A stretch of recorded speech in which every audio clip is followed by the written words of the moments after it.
Eguerdion,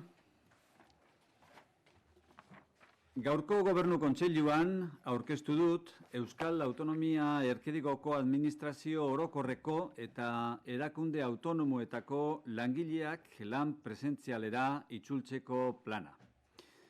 Helburua da, plan honen helburua hain zuzen ere, langile publikoak datorren astelehenetik, hau da, maiatzaren 11tik aurrera, Eusko Jaurlaritzaren lantokietara itzultzen hastea. Zorrotzen mende egingo da. Helburu horrekin, kontingentzia plan bat prestatu dugu, eta kontingentzia plan horrek uztartuko ditu, alde batetik, zerbitzu publikoa egitea, eta bestetik, zorroztasunez betetzea, osasun agintariek birusaren edapena saihesteko eman dituzten jarraibideak. Plan hori, funtzio publikoan ordezkaritza duten sindikatuei helarazi zaie. ELA, LAB, Comisiones Obreras eta UGT sindikatuei. Izatez, une honetan bilduta dago Euskal Administrazio Orokorreko negoziazio kolektiborako maila. Horrez gainera, atzo koordinazio bilera egin genuen autonomia erkidegoko sektore publiko osoak hilaren 11tik aurrera guztiek norabide berean aurrera egiteko. Hoy he presentado en el Consejo de Gobierno el plan de vuelta al trabajo presencial para el personal de la Administración General de la Comunidad Autónoma y sus organismos autónomos. El objetivo es la vuelta del personal público a los centros de trabajo del Gobierno vasco a partir del próximo lunes 11 de mayo. Una vuelta que va a ser ordenada, escalonada y se va a desarrollar bajo estrictas coordenadas de seguridad. Con este objetivo hemos elaborado un plan de contingencia que concilia la prestación del servicio público con el más escrupuloso respeto a las directrices dictadas por las autoridades sanitarias para evitar la propagación del virus. Este plan está siendo trasladado a las centrales sindicales con representación en la función pública vasca. Y, de hecho, en estos momentos está reunida la mesa de negociación colectiva de la Administración General de Euskadi. Además, ayer tuvimos también una reunión de coordinación con el conjunto del sector público autonómico con el fin de caminar en una misma dirección a partir del día 11. Joan den martxoaren 17an, osasun publikoko agintaritzaren gomendioei jarraituz, lantokietan langile publikoen presentzia ahalik eta gehien murriztea eta mugatzea erabaki genuen. Orduz geroztik eta gaur arte, lan presentziala 19% murriztu da. Funtsezko zerbitzu publikoa eskaintzeko behar beharrezkoak diren pertsonak soilik joaten dira lantokira. Orain, osasun publikoko agintaritzaren jarraibidei jarraituz, deskonfinamenduari eta lantokietara pizkanaka itzultziari ekingo diogu. Astelehenetik aurrera, hilaren 11tik aurrera, zorrotz bete beharko dira baldintza hauek. Alde batetik, pertsonak pila daitezen saihestea eta bestetik, lanean gutxienez 2 metroko tartea mantentzea. Lantokietarako itzulera lan arriskuen prebentziorako zerbitzuarekin koordinatuta dago. Zerbitzu horrek arrisku egoerak ebaluatu ditu eta zerbitzu eta lanpostu bakoitzerako prebentzio neurriak ezartzen ari da. Neurri horiek etengabe eguneratuko dira. Arauteria aldatu eta eguneratu ahala joango dira baita ere eguneratzen neurri horiek guztiak. El pasado 17 de marzo, siguiendo las recomendaciones de la Autoridad de Salud Pública, tomamos la decisión de limitar, de restringir al máximo la presencia de personal público en sus centros de trabajo. Desde entonces y hasta la fecha, el trabajo presencial ha descendido al 19% aproximadamente. Acuden al centro de trabajo las personas que son estrictamente necesarias para ofrecer el servicio público esencial. Ahora, siguiendo igualmente las directrices de la Autoridad de Salud Pública, comenzamos la desescalada, también en el ámbito de la Administración Pública, y la vuelta gradual y progresiva del personal a los centros de trabajo. Desde el próximo lunes 11 deberán cumplirse 2 condiciones de manera rigurosa. Por una parte, evitar concentraciones de personas y, por otra, mantener una distancia laboral mínima de 2 metros. La vuelta a los centros está coordinada, como no puede ser de otra manera, con el Servicio de Prevención de Riesgos Laborales, que ha evaluado los diferentes escenarios de exposición y está estableciendo las medidas preventivas de cada servicio e incluso de cada puesto de trabajo. Son medidas que se mantendrán actualizadas permanentemente.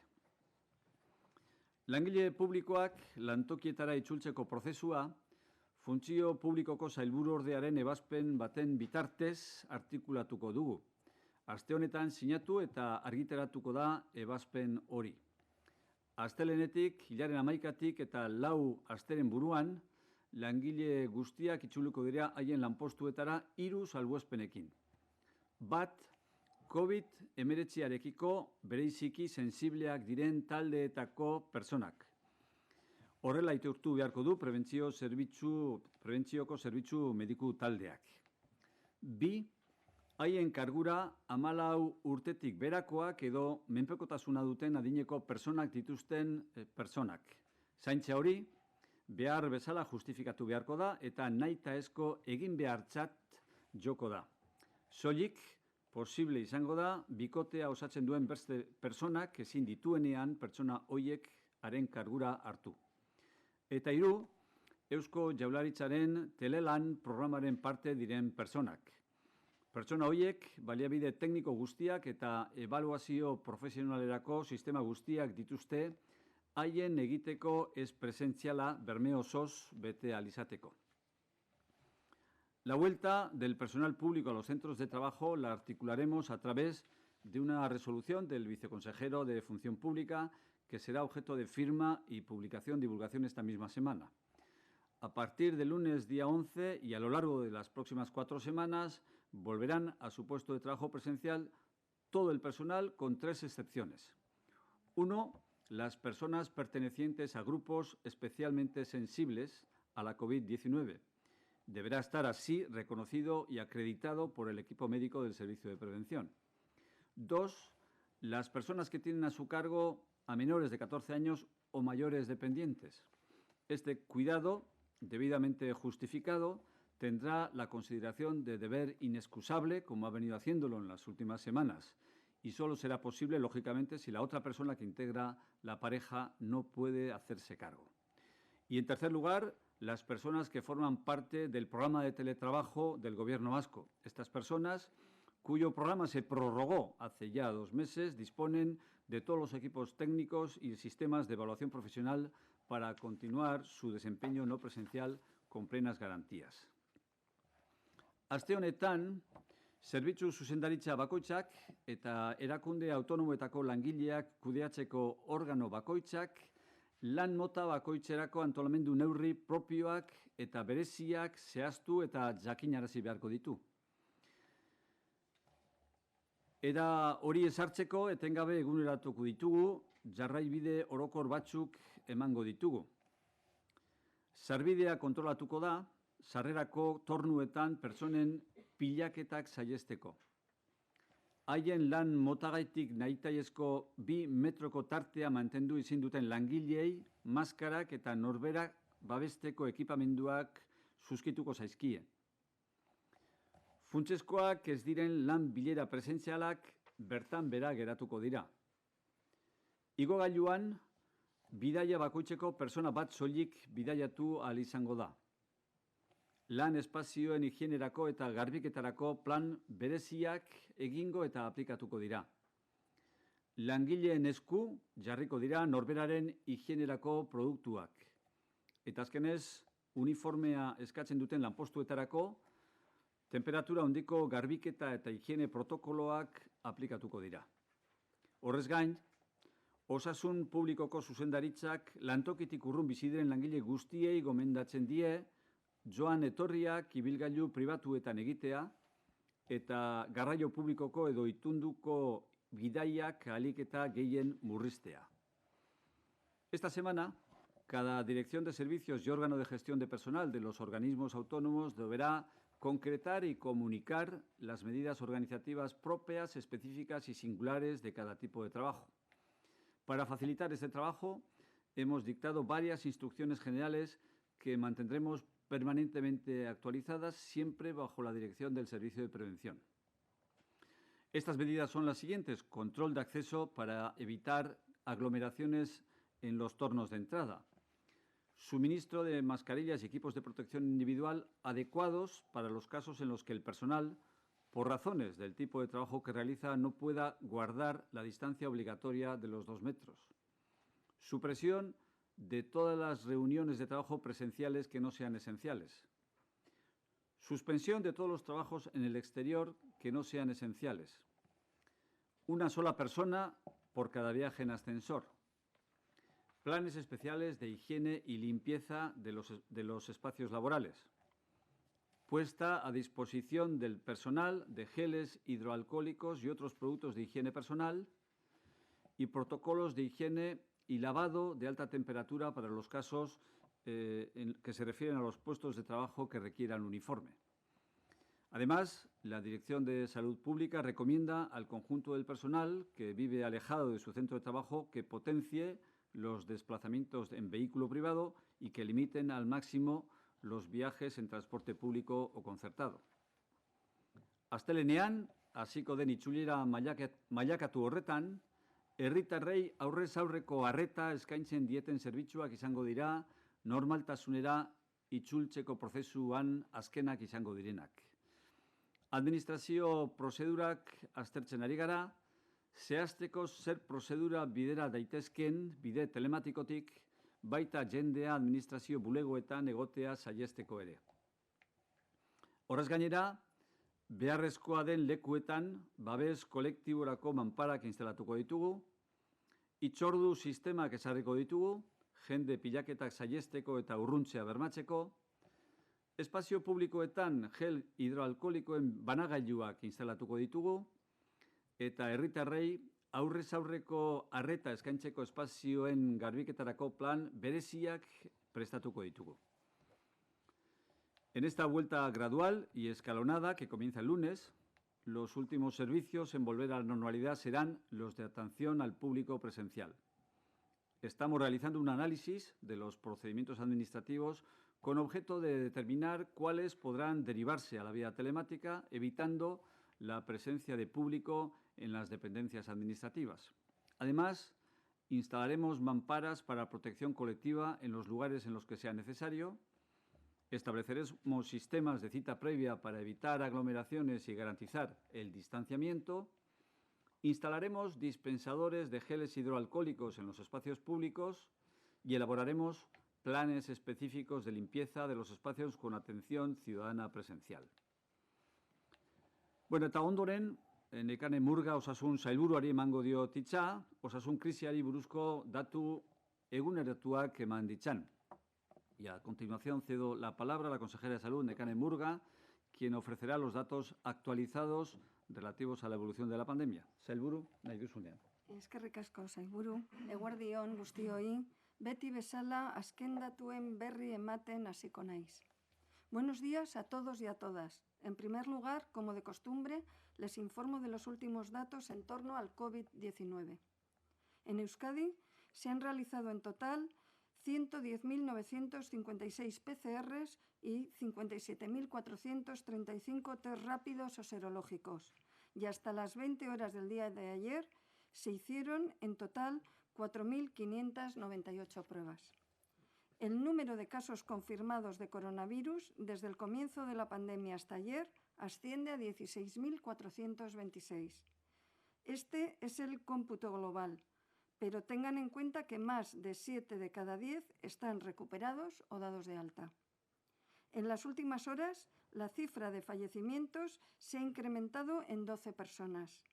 Cada muerte importa, lo hemos dicho desde el principio. No obstante, se aprecia una tendencia descendente en los fallecimientos respecto a las semanas pasadas. El número de nuevos contagios es de 13. Estos son los positivos detectados a través de las pruebas PCR, las que determinan si una persona está infectada por el virus y está contagiada por este en ese momento, en el momento que se realiza la prueba. Reconocemos que esta reducción puede haberse visto afectada por viernes y domingo festivo. Y recuerdo los dientes de sierra y los riesgos que existen. Seguimos con una buena tendencia, pero hay que tomarlo con cautela. Debemos seguir insistiendo en seguir todas las recomendaciones. Además, 619 personas permanecen hospitalizadas. Lo más importante es la prevención y para ello, como saben, el Gobierno vasco viene elaborando distintos materiales para ofrecer información eficaz, segura y actualizada a la población con el objetivo de prevenir contagios y evitar la propagación del coronavirus. Siguiendo en esta línea, hemos elaborado un folleto que aglutina las principales recomendaciones para poder llevar con confianza y seguridad nuestro día a día. Porque no debemos bajar la guardia. Los próximos pasos que demos dependerán de la actitud que vayamos tomando hoy cada uno de nosotros en este momento y en acciones individuales y colectivas. En esta guía, bajo el título Recomendaciones para prevenir la transmisión del coronavirus en Euskadi, se ofrece, además de recomendaciones generales, algunas informaciones útiles como la actitud que se debe de tomar en los centros de trabajo, cómo y dónde usar las mascarillas, qué medidas de protección tomar en el transporte público o a la hora de hacer la compra, qué tenemos que hacer al llegar a casa. Otra de las cuestiones que se subraya en esta guía es el modo de actuar de los grupos de riesgo. Hablamos de mujeres embarazadas, personas de edad mayores de 60 años y personas con enfermedades previas, como hipertensión arterial, enfermedades cardiovasculares, diabetes, enfermedades pulmonares crónicas, aquellas personas que están con cáncer activo o inmunosupresión. Pues bien, los grupos de riesgo deben de extremar las medidas de prevención.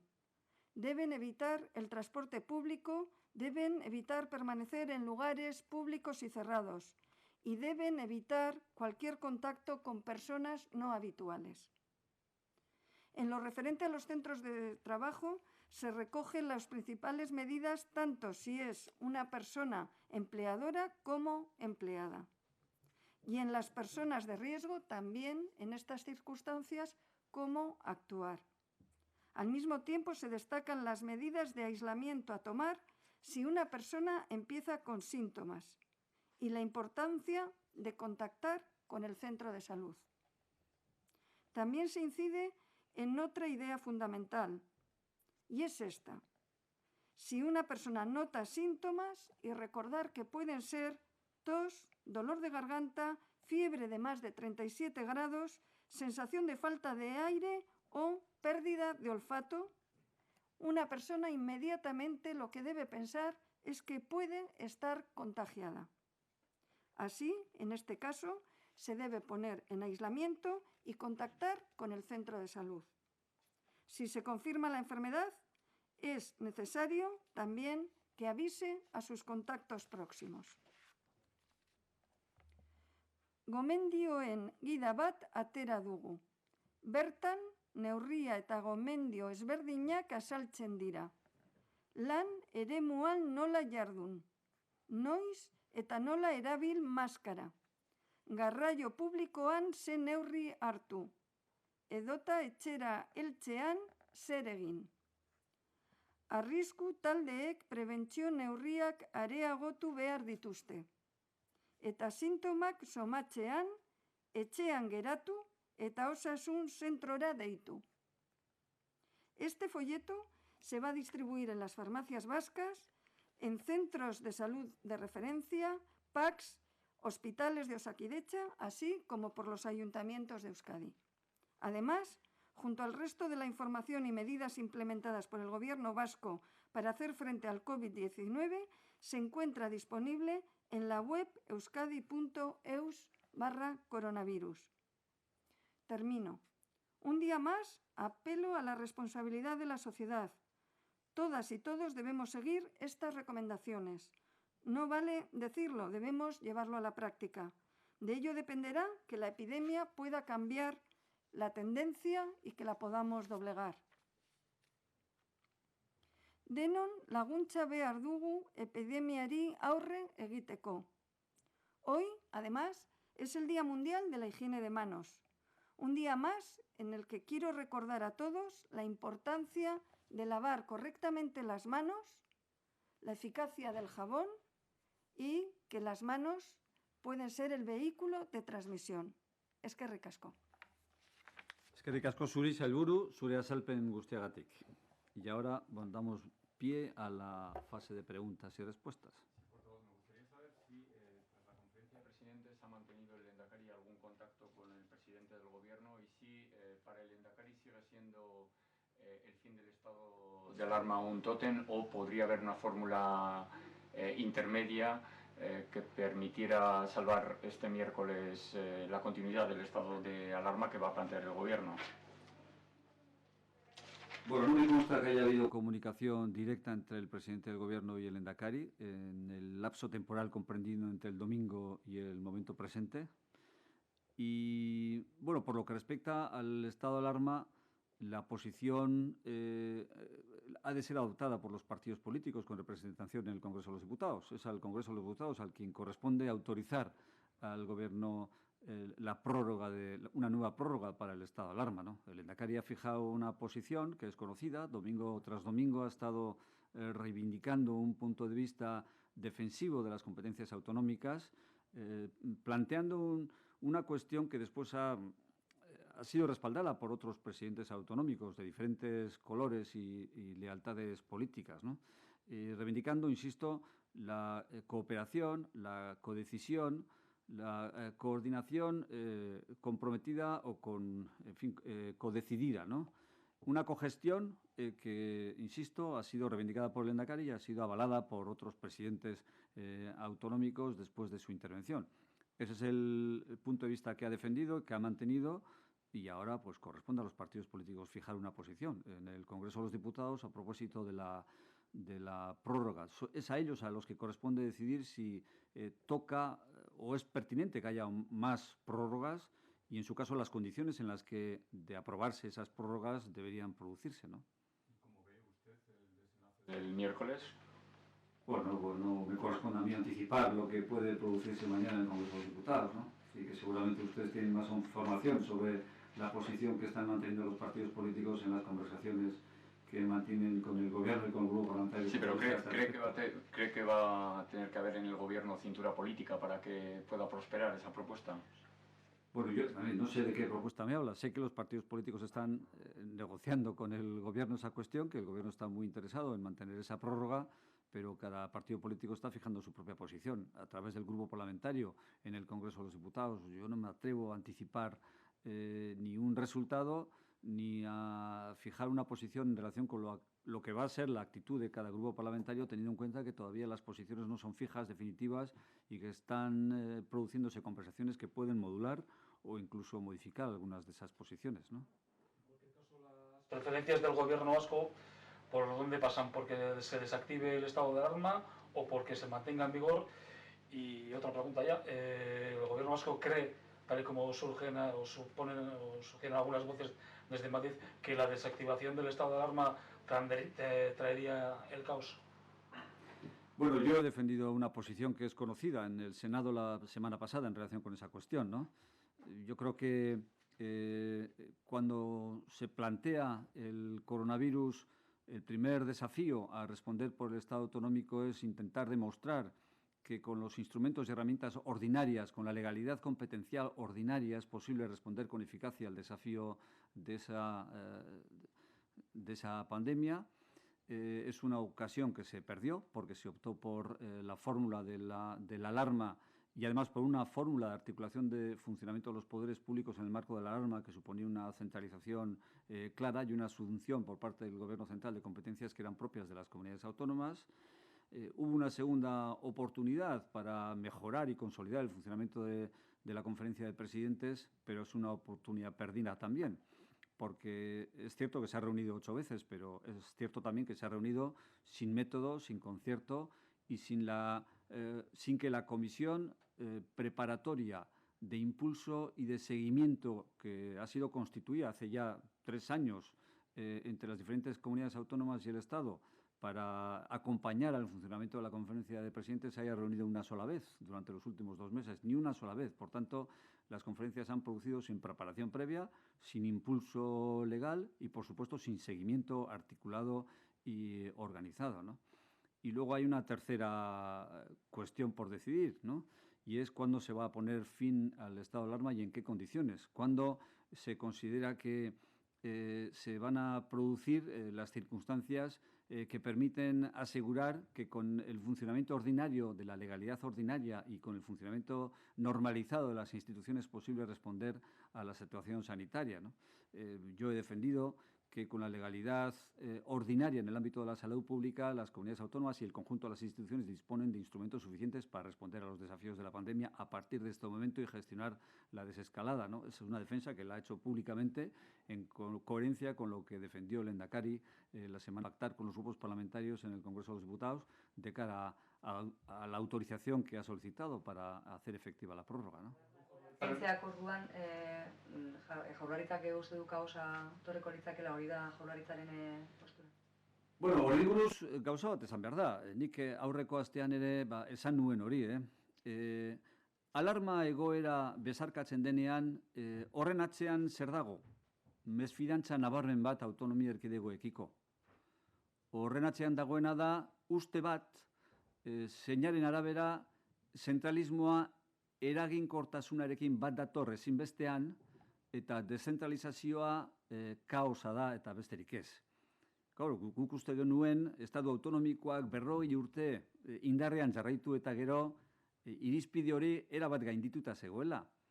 Autonomi erkidegoak osasunaren kudeaketan 20 urte luzez, kasu batzuetan gehiago egon eta gero, bermatuta zegoela, erabat fidagarriak zirela, benetan eraginkortasunez osasuna kudeatu alizateko. Orain izaten badigute, autonomia erkidegoen eskuetan uzten den guztia kaosaren bidetik bideratzen dela, eta erakunde zentralen eskuetan dagoena bakarrik kudeatu daitekeela eraginkortasunez, ezin dezakegu ez da inundik ere horrelako planteamendurik partekatu. Aitzitik horren kontra egin behar dugu, ¿no? En castellano, efectivamente, la semana pasada denuncié el hecho de que tras algunas de las decisiones recentralizadoras que se han venido adoptando con ocasión de la lucha contra la pandemia, existe la percepción o la convicción de que el centralismo es sinónimo de eficacia y de que las comunidades autónomas o cualquier gesto descentralizador está en el origen del caos, del desgobierno y del descontrol público, ¿no? Bueno, nosotros no podemos compartir un planteamiento así. Creíamos que después de 40 años de Estado autonómico, esas convicciones habían quedado en el pasado, estaban plenamente superadas. Creíamos que después de 20 años de gestión, yo creo que positiva, de la salud pública y de la competencia en materia de sanidad por parte de las comunidades autónomas, estaba asumido por el conjunto de los responsables institucionales y por el conjunto de la sociedad que las comunidades autónomas pueden actuar también con eficacia y pueden arrojar resultados enormemente positivos en la gestión pública en general y en la gestión de la sanidad en particular. Que a estas alturas nos vengan diciendo que la gestión eficaz solamente se puede asegurar a través de mecanismos centralizados y que la descentralización en la gestión de la sanidad es sinónimo de caos o de desbarajuste, no lo podemos compartir y nos parece alucinante, sencillamente, ¿no? Se ha tenido hoy noticia del expediente abierto al jefe de emergencias por haberse saltado el confinamiento. No sé si ustedes tienen noticia, pueden decir algo, en qué situación se encuentra. Sí, bueno, yo le puedo decir que él notificó que había ocurrido este suceso, que él ha dicho que puede explicar su presencia en Castrurdiales y que así lo hará en el caso de que hubiera un expediente sancionador. En este momento, él dice que no ha recibido la denuncia. Por ello, le puedo decir que tenemos que esperar a tener certezas y que pueda estar documentado. Quería hacer una pregunta relacionada también con lo que estos días se ha vuelto a hablar de las mascarillas. Estas son las 95 NH. ¿Se sabe cuántas han sido retiradas en este nuevo lote? ¿A cuántas personas ha podido afectar y si hay algún positivo más. Este tipo de mascarillas revisamos el filtrado para ver si podían ser superponibles a las FPP2. Y vimos que aunque en algunos prospectos ponía que eran superponibles, su capacidad de filtrado no lo era. Ese ha sido el motivo por el que hayamos hecho una notificación y tengamos las mascarillas en todos los centros, en lugares donde no son para tratar a pacientes COVID. Le puedo decir que en las áreas COVID, donde se debe usar FPP2, no hay este tipo de mascarillas. En áreas COVID han utilizado estas mascarillas y entonces se les va a hacer pruebas a cuántas personas. ¿O no? En las zonas COVID teníamos otro tipo de mascarillas porque para las maniobras que hace falta una FPP2 estábamos usando un nivel superior. Ayer la ministra Celaá habló de la vuelta a las aulas en septiembre con la mitad de los alumnos. ¿Esto es posible o...? Bueno, a ver, es una noticia que hemos conocido a través de los medios de comunicación. Por supuesto, no es un planteamiento compartido con el conjunto de las comunidades autónomas ni contrastado concretamente con la consejera de Educación del Gobierno vasco. Por tanto, nos ha sorprendido la noticia en la medida en que no había sido contrastada previamente y suponemos que es una propuesta que quiere someter a la consideración de las comunidades autónomas, que tienen probablemente algo que decir, bastante que decir, por lo que respecta a la organización de la oferta educativa por parte de cada administración educativa en el curso académico que entra, ¿no? No le puedo decir más hasta la fecha porque no es una cuestión que haya sido contrastada o tratada conjuntamente con las comunidades autónomas hasta la fecha y particularmente, insisto, la consejera de Educación desconocía todo lo que podía, en fin, estar detrás de esa propuesta, ¿no? O de ese planteamiento. ¿Es factible a priori o algo así? Bueno, no sé, habría que estudiarlo más detenidamente, ¿no?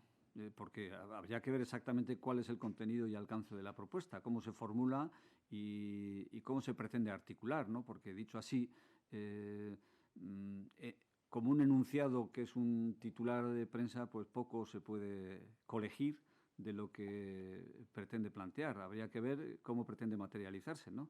Si los horarios van a ser los mismos, si lo que pretende es multiplicarse los espacios educativos, los colegios, las aulas, no sé, esto no es algo que se decide hoy y mañana se materializa sin ninguna transformación. Una decisión de ese tipo requeriría un esfuerzo reorganizativo de recursos, de medios, de espacios y demás, que requeriría necesariamente un contraste con las comunidades autónomas y ese contraste hasta la fecha no se ha producido, ¿no? La ministroaren proposamen honen berririk, hezkuntza sailburuak ere ez zeukan. Bueno, atzo komunikabideen bitartez jakin genuen horren berri, eta egia da gaur-gaurkoz behintzat autonomia erkidegoekin eztabaidatu ez den proposamen batela edo planteamendu bat dela, eta bereiziki Eusko Jaurlaritzako hezkuntza sailburuarekin ez dela kontrastatu. Beraz, ezer gutxi izan daiteke, oraindik ere formulatu eta zehaztu gabe dagoen planteamendu baten inguruan. Ze ez da ideia bat kaleratu eta bihar hori gauzatzea edo aplikatzea ikusi behar da, zenolako neurri konkretuetan gauzatu nahi duen eta neurri zehatz eta konkretu horiek nola materializatu daitezken autonomia erkidegoen artean. Zerekin jokatu nahi duen ordutegiekin, espazioekin, aulekin, ikasle kopuruekin, hori zehaztu behar da, eta ez da zer zehaztu gaur-gaurkoz behintzat, ez da. Erderaz jakin nahiko nuke, bihar bukatzen da epea, erkidegoek Espainiako gobernuari nolabait fase aldaketa hori proposatzeko edo eskatzeko edo. Zer aurreratu dezakezuen dokumentu horren inguruan, zuen irizpide edo proposamen horren inguruan? Bueno, aurreratu dezakegu dokumentua lantzen gabiltzala eta dokumentua sasoiz helduko zaiola gobernu zentralari. Osea, bihar eguerduko ordubietarako mahai gainean izango duela Eusko Jaurlaritzak planteatutako proposamena. Horri lantzen gari gara momentu honetan eta ardura berezia hartu du horren inguruan gainera osasun sailak esan behar den moduan. Eta, bueno, lantzen gabiltza eta bihar epearen barruan, en fin, gobernu zentralak bere mahai gainean izango du. honetan gaude fase aldaketa hori eskatzeko edo emateko? Parametro honetan gaude, inolako zalantzarik gabe, eta parametro horiek publikoki azaltzen dira egunean eta ezagunak dira. Eta beraz horiek defendagarriak dira eta oinarri nahikoa ematen dutelakoan gaude, benetan aurrera pausoak eman alizateko. Adelantar, por tanto, nada de ese documento, entiendo. Como ha mencionado, lo estamos elaborando en este momento. Le quiero decir que es un documento que se ha publicado el domingo a la noche y que estamos trabajando. El Gobierno plantea que sea diferente el ritmo en las ciudades con mayor población o los núcleos de mayor población. ¿Aquí habría alguna diferencia? Nosotros siempre también hemos defendido que hay que valorar localmente cada área, cada posible foco, la capacidad también de aislar determinadas zonas. Yo he mencionado en ocasiones que hablar de separar Eibar y Ermua o sitios de este tipo, pues me parece muy complejo. Por lo tanto, nuestra propuesta siempre es que tenemos proximidad, tenemos capacidad de análisis, tenemos capacidad de respuesta, tenemos un servicio sanitario que trabaja en red y que, por lo tanto, debemos valorar también, si hicieran falta medidas específicas, cómo hacerlo de la forma más eficaz y que pueda cortar un posible foco o nueva ola epidémica. Zorrotzak defendatuko dituzue guneka edo hiri txiki, herri txiki, hiri handi horietan desberdintasunak azpimarratuz? Bueno, beti defendatu izan dugu, horrelako prozesu bat ezin daitekela modu orokorrean egin. Lekuan lekuko berezitasunak kontuan hartuta bakarrik bereizi daitezkela esparru batzuk eta besteak. Eta sarri askotan hemen berezitasuna ez da ematen lurraldean edota hiri batean, baizik eta hiri baten baitan ere auzo baten eta bestearen artean eman daiteke, beraz, hori kontuan izan behar da beti, eta gure planteamentuan ere beti defendatu izan dugun moduan, presente egongo da, bereizteko posibilitate hori gero trataera ezberdinak eman alizateko esparru diferentei. Les preocupa que por segundo día consecutivo hayan subido las hospitalizaciones y también me gustaría saber, el Ministerio les ha pedido que hagan un seguimiento detallado de los casos sospechosos. ¿Cuántos tienen registrados? Mire, el número de hospitalizaciones al que se está refiriendo supongo que es la relación entre ingresos y altas. El número de altas ha sido más bajo durante los últimos días, coincidiendo con un fin de semana de festivos, y este es el motivo, pero le puedo decir que el número de ingresos no ha tenido una variación muy importante. El número de personas que han acudido a los servicios de urgencias y han ingresado en las plantas de hospitalización no ha tenido una variación específica durante este fin de semana. Es decir, que como todo tiene variaciones, pero el motivo se debe más a que ha habido menos altas que no a que haya habido más ingresos. La otra pregunta que... Sospechosos que les ha reclamado el Ministerio. Sí, bueno, esto no es una reclamación, esto es algo que se hace habitualmente desde Salud Pública y desde los propios centros de atención primaria. Todo caso que tiene un resultado positivo se notifica a su centro de salud y desde allí se hace un seguimiento, y aquellos casos que empiezan con síntomas también. Le quiero decir que es lo que se llaman los casos y contactos, el seguimiento y lo que se hace habitualmente. ¿Tenéis ya algún dato del estudio, de las pruebas, los test que estaban haciendo en el colectivo de diagnosticados como posible COVID a los que no se les había hecho prueba? Le puedo decir que tenemos un elevado número ya realizado, pero todavía no hemos hecho lo que es el análisis, porque no tenemos la totalidad de ellos. ¿Van a esperar a tener todos? Probablemente igual lo hacemos por quincenas y por semanas, porque tendrá más valor, porque probablemente va a demostrar, ¿no? Le quiero decir que al final una seroprevalencia, que es lo que hacen estos análisis, está muy en relación con la prevalencia en el momento que selecciones la muestra. Es mucho más probable que una persona no tuviera COVID los 15 primeros días de marzo con síntomas que los 15 últimos días de marzo. Pero estos son suposiciones que hasta que no tengamos los resultados de las analíticas y de las serologías no lo podemos hacer. Aparte que llamamos a los pacientes, se les da día, pero en ocasiones se les ofrece citas. Le quiero decir que depende en qué zona viva uno, por lo que en este momento es un poco preliminar para poder hacer un análisis que nos permita este tipo de análisis. La estrategia fijada ayer por el Ministerio con las comunidades autónomas de realizar PCRs a aquellos que tengan síntomas durante las primeras 24 horas, una pregunta doble. Bueno, ¿cómo se preparan los centros de salud o cómo se empieza con esas pruebas ya? Y después, ¿cómo se realiza el rastreo de los contagios, o sea, de las personas con las que haya podido tener contacto la persona infectada? Sí, bueno, sabemos que la PCR, la sensibilidad, o sea, la posibilidad de que se equivoque a las 48 horas de tener síntomas es muy baja. O sea, si una persona tiene síntomas por coronavirus y han pasado más de 2 días, si le toman una muestra, la posibilidad de que acierte, si lo tiene, es casi del 98%. Por eso, hasta ahora, se esperaba que la persona llevara 48 horas con síntomas para evitando que se tomara antes y hubiera un grupo de personas a las que le dijéramos no tienes COVID y dejarlas con capacidad de que sí lo fuera y contagiar. También es cierto que a las 24 horas de tener síntomas ya hay personas que empiezan a tener esta prueba positiva.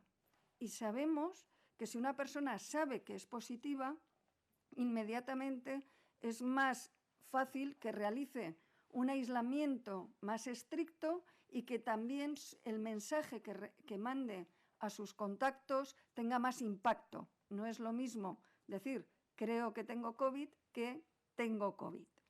Por este motivo, la propuesta es adelantar sabiendo que va a haber un grupo de personas a las que si la sospecha se mantiene hay que hacerle test repetido en otras 24 o 36 horas para evitar que no sean ese 50% que le has hecho demasiado pronto. Esto es algo que creemos que es positivo. Nosotros hemos participado en ese grupo, nuestros técnicos, y creemos que merece la pena que a un 50% les hagamos una segunda prueba, pero conseguir esa mayor incidencia detectando, mejorando el aislamiento y la de sus contactos. Y este es el motivo. Es cierto que sí que puede generar un número de personas a las que realicemos la prueba repetida en incluso 24 o 36 horas, porque le dé negativo y digas, como me he pasado adelantándome, es negativa, tengo que repetirla. Pero creemos que lo que puede aportar puede dar este beneficio.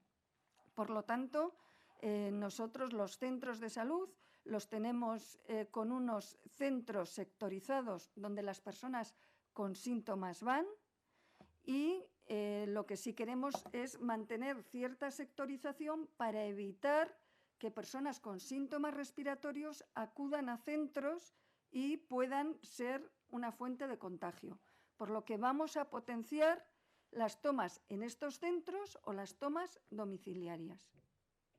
¿Están ya en funcionamiento? Sí, desde esta semana le puedo decir que ya en prácticamente todos los centros de salud. También es verdad que si una persona, imagínese que usted acude a un centro de salud y le va contando a su médico de atención primaria algún síntoma que usted no ha interpretado como COVID, pero a él le parece, lo que queremos es tener preparados los centros para que también la toma de muestra pueda ser ágil, incluso en centros no COVID. El rastreo, hasta ahora, era un proceso, vamos a decir, en cierta medida manual. ¿Por qué le digo esto? A ver, siempre va a tener que haber una persona que pregunte, identifique, llame, siga llamando y vaya haciendo lo que es la encuesta epidemiológica, que es las preguntas, dónde trabaja, con qué personas ha tenido contacto allí, dónde suele usted pasar el tiempo libre, las 5 personas, ¿no? Y va haciendo. Ahora lo que se va a utilizar es una aplicación que mencionamos la semana pasada, que es la que promueve la OMS, que tiene la capacidad también de interrelacionar estos contactos y estas infecciones para facilitar la identificación de posibles focos. Se considera foco un número de casos que han ocurrido con cierta relación epidemiológica. Imagínense una cena es la más fácil, no me gusta mucho poner ejemplos concretos, pero vamos a poner una cena de un grupo de personas. Puede que una persona viva en un centro de salud, incluso siendo de Bilbao, uno de Indautxu y otro y que distintas personas hagan los contactos y no encuentren el vínculo. Y eso tiene mucho interés. Y para eso la tecnología nos ayuda, porque si tú metes en esta aplicación, va a hacer una red de los contactos que se metan por los diferentes profesionales. Y va a permitir identificar relaciones, contactos y puntos comunes. Entonces, como le digo, es manual en el sentido de que siempre hay una persona que es la que debe hacer la encuesta, pero se va a apoyar en una herramienta tecnológica que además la idea es que conecte a todas, o sea, incluso por profesionales diferentes, ¿de acuerdo? Entonces, creemos que puede ayudar, se está ya instalando porque tiene que ponerse y aparecer en todos los ordenadores de la red con unas características de funcionamiento. También se van a formar a profesionales para su correcto y sacarle el máximo. Como todos sabemos, no hay como estar formados en una herramienta tecnológica para sacarle más chispas, ¿no? Pues esto es lo mismo, se va a formar para conseguir darle el máximo de utilidad a esta aplicación. Y le puedo decir que es una herramienta que ha recomendado la OMS, que también sabemos que se ha utilizado por otros servicios de salud y bueno, que tenemos esperanzas en él y que va a apoyar con una herramienta tecnológica lo que ya veníamos haciendo. Los números, en los nuevos contagios, ¿podemos saber qué porcentaje pertenece al de los profesionales sanitarios? ¿Se tiene ese dato? Si sigue siendo o es quizá el colectivo más castigado, digo, en referencia a los nuevos contagios que tenemos a día de hoy. Ese dato en este momento no se lo puedo dar. Creo que el otro día ya mencioné que llevábamos más de 16.000 PCRs hechas, además a los sectores de profesionales por circunstancias de mayor riesgo, situaciones especiales, e incluso se les ha repetido en más de una ocasión en búsqueda de positivos, que también a todos para la incorporación ya se busca que sea negativo. Y le puedo decir que hay estudios en otros hospitales que sí que hablan de hablan en hospitales muy concretos. Conocerán que hay 2 hospitales que han publicado ya, creo que es el Clínico de Barcelona y no sé si es la Paz de Madrid, pero nosotros lo que estamos haciendo no es a un hospital, estamos haciendo a 5 hospitales universitarios, a todo atención primaria, y lo que haremos cuando tengamos los resultados, ya le digo, de cerca de 35.000 profesionales. ¿No tiene la cifra de cuántos profesionales están ahora mismo de baja? Sí, sí, la tengo. Por positivos. Claro. Sí. De memoria creo que son 821. Sí, sé que le ha preguntado, consejera, por el tema del coordinador de emergencias sanitarias. Me gustaría saber cuándo le informó de esta circunstancia. A ver, él informó a sus superiores, además, como he mencionado, él dijo que podía justificar su presencia. ¿Pero cuándo informó? ¿Qué día informó? Mire, yo a sus superiores se lo preguntaré, pero le quiero decir... ¿Usted cuándo ha conocido el caso? Yo hace unas 48 horas que lo conozco, 72 horas. Esta semana vamos. Sí, sí que me gustaría conocer su opinión porque, bueno, creo que él va a intentar aportar algo de documentación, ha comentado, pero ustedes que no se han cansado de emplazar a la gente para que se quede confinada en casa, el gobierno que ha habilitado espacios para que sus trabajadores sanitarios puedan alojarse en hoteles, ¿cómo calificaría la decisión que adoptó este alto cargo? Yo le puedo decir que la ley está para que la cumplamos todos.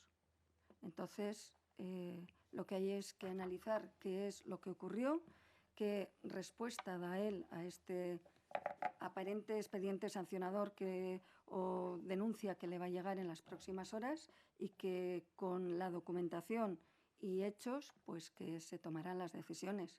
Pero a mí hasta ahora la explicación que me ha dicho, que él ha dicho, es que tenía motivos justificados para estar en ese lugar y que no tenía para aportar la denuncia. Le quiero decir que yo opino cuando tengo hechos y tengo documentación para opinar. Le quiero decir que no puedo hacer una valoración con los datos que tengo en este momento. ¿Usted cree que hay alguna circunstancia que justifique que una persona... No soy yo la que tengo que justificarlo, hay una ley y él tiene que cumplirla. Le quiero decir que hay una ley y habrá que ver ese expediente sancionador y la ley. Yo no soy la persona que lo que tengo que ver es con la ley que hay, si la ha cumplido o no la ha cumplido. Y acorde a eso, con la documentación que tenga y las certezas que tenga, pues sí, tendré que tomar una decisión probablemente. Pero le quiero decir que tengo que esperar a tener la documentación y las certezas y opinar de un tema como este, que entenderán que es grave en el sentido que implica a personas con nombres y apellidos que ya conocemos todos. Creo que no puedo hacer valoraciones antes de tener clara la denuncia que le hicieron. ¿Ha puesto esta persona su cargo a disposición de usted? O... A mi disposición le puedo decir que no, pero le puedo decir que tiene unas personas inmediatamente superiores que quizás a las que se lo ponga. No le puedo decir más que lo que me corresponde a mí en este momento. Y a mí, no. Bueno, si no les importa, la consejera tiene una cita a la 1:30. Tiene que salir pitando ya. Entonces, es que digas por...